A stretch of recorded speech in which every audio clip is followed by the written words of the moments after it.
Hey everyone, welcome back to the Handmade Homestead. It's Angela Allen, and today is one of those days where it's been getting very cool overnight, down into the mid-30s. So it is time to bring in those last things from the garden that are not going to survive cooler weather.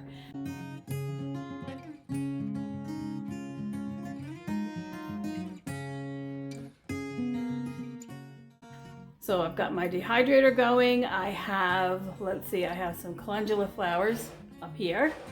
This is apple mint, and these bottom two are holy basil or tulsi that I use for tea. And I have plenty of that stuff dehydrated, but it's about to get cold enough to kill those frost tender plants. So I want to get as many of them in and processed as I can, because then I don't have any more again until next summer.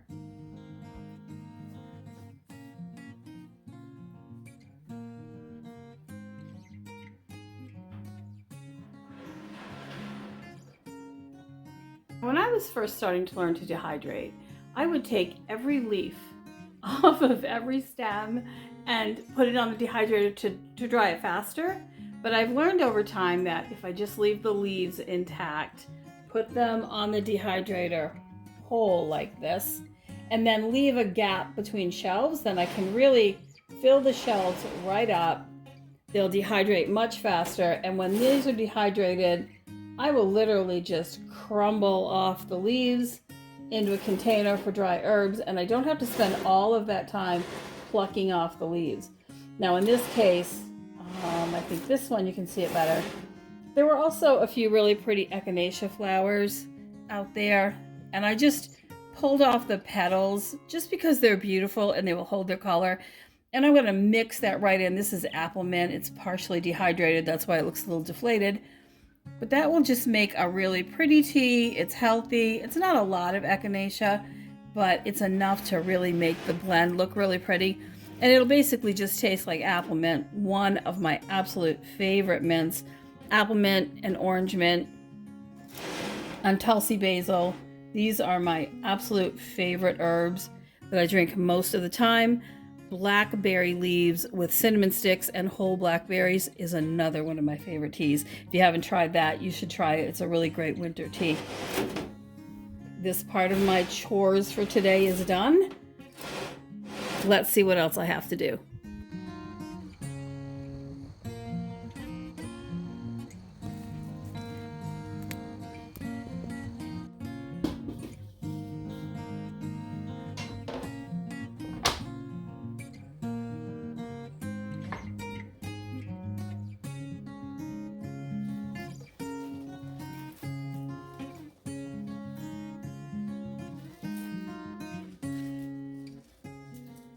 We are at the end of October, and I am still processing vegetables from the garden every day for meals, and I throw the extras in the freezer, and the extras that I have a lot of onions, a lot of greens, a lot of broccoli and cabbages, turnips and carrots still in the garden. And I am harvesting flowers and flower seeds still.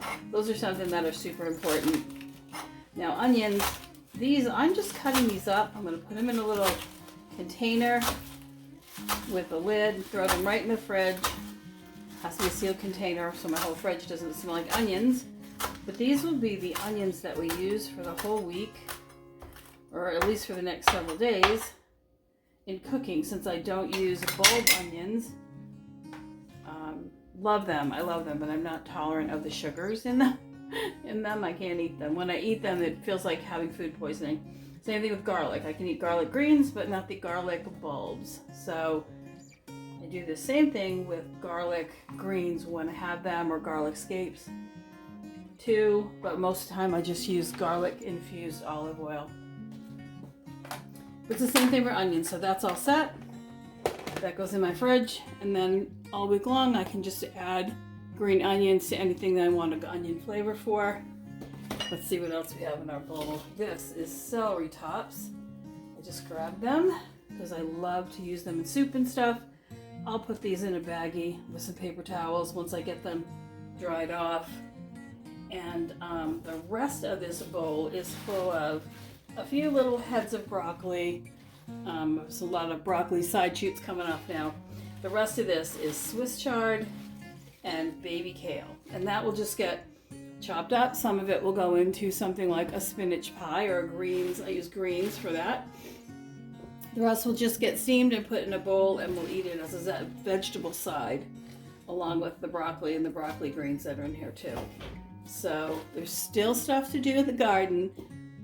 We haven't had a really big frost. We've had one day with a little bit of frost, but we've not had a really big frost yet. But it's coming soon. I'm going to show you all something that I do. These are reusable paper towels, if you will. These are brand new ones. I just made these. But they're double-sided, very heavy-duty flannel. And it's what I use to put in bags of vegetables that are going to get stored in the fridge. I just stick them in the bag with the vegetables, and it helps keep them dry but not too dry. Keeps things, especially greens, and these are celery tops, in really good shape. They're inexpensive. Once you make them, it's maybe $8 a yard for a yard of you know, just plain old cotton flannel. I like the dark ones because I actually use these to oil my cast iron pans too, and I just go right in the wash. But like I said, they're heavy duty, they're double edged. I did serge them on a serger, but you can just sew them on a sewing machine if you want, or you can just use them single. They will fray if you don't do the edges. I love these, and it saves me rolls and rolls and rolls of paper towels because I use them for everything from cleaning up messes to packing in food, any way that you'd use a paper towel. So just wanted to share that with you in case you're a home sewer, or you know somebody that is, that could make you a few of these.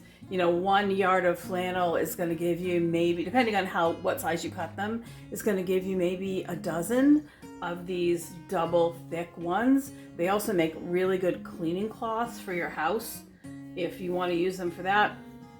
I actually have an entire stack of them that I use just for the dog. They have like dog prints on them. We have a bull mastiff. He drools a lot, and so we use like dozens of them every day, just wiping up his face after meals and in between meals, and anytime I'm cooking, and anytime the wind blows or a leaf falls, or he's just always drooling. Anyway, so they're a really great, economical, helpful thing to have, and just a good idea if it's something that fits for your lifestyle. Okay, next thing.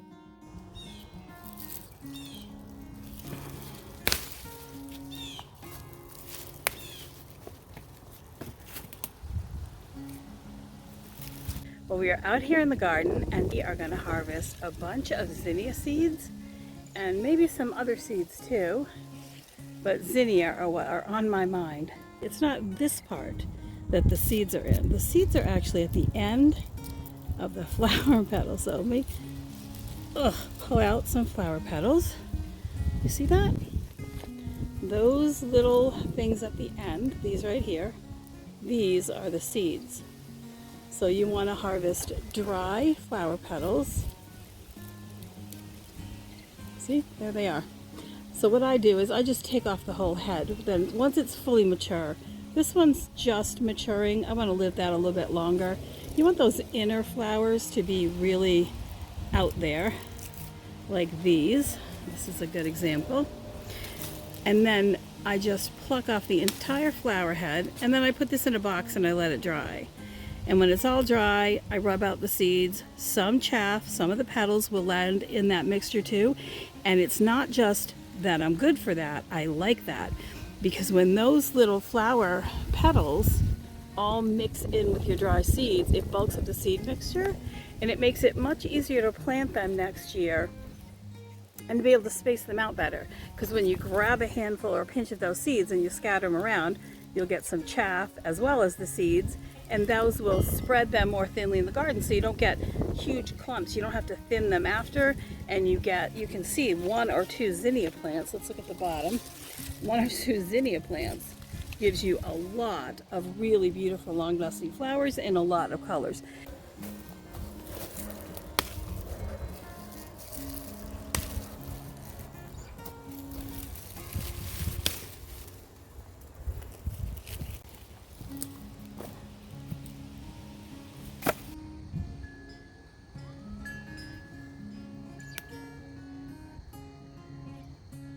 Okay, let's see. So far this morning, I have baked a cake way over there. I have used all of my sourdough starter except for what's coating the bottle to make my next batch. But I've used all the sourdough starter that was in that, and I have made, I think this is my 6th pan of crackers.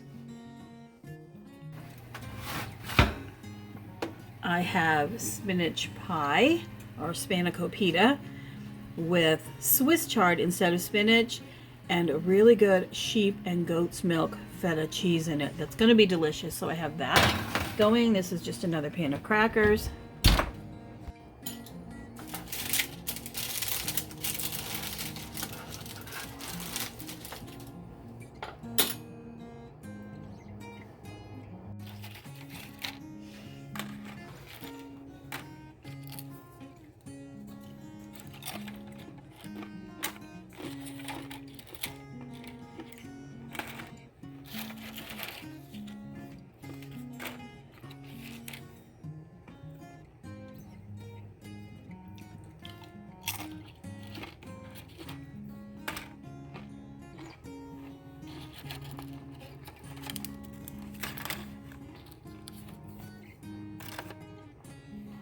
Well, thanks for joining me for a day of all the little things I'm still getting done around the homestead, even though fall is here and the garden isn't as productive as it was all summer.